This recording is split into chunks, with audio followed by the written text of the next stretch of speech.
VOA news minute के साथ मैं हूं आयशा तंजीम। शुमाली कोरिया की हुकूमत ने ऐलान किया है कि वो अपने देरीना दुश्मन अमेरिका से मुकाबले की तैयारी में तीसरी दफ़ा एटमी टेस्ट भी करेगी और दूरमार मिसाइलों के मजीद तजुर्बे भी। तो रोज़ कबल ही अक़वाम मुत्तहिदा की सलामती कौंसिल ने शुमाली कोरिया पर पाबंदियों में इजाफा किया था। अमरीकी फ़ौज के लड़ाका दस्तों में ख़वातीन की शमूलियत पर पाबंदी ख़त्म की जा रही है।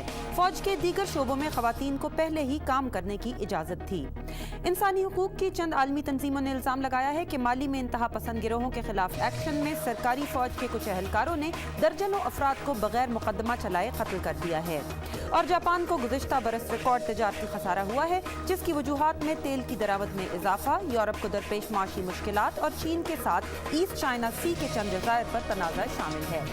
आप देख रहे थे VOA न्यूज़ मिनट। मज़ीद खबरों के लिए देखिए हमारी वेबसाइट urdu voa.com।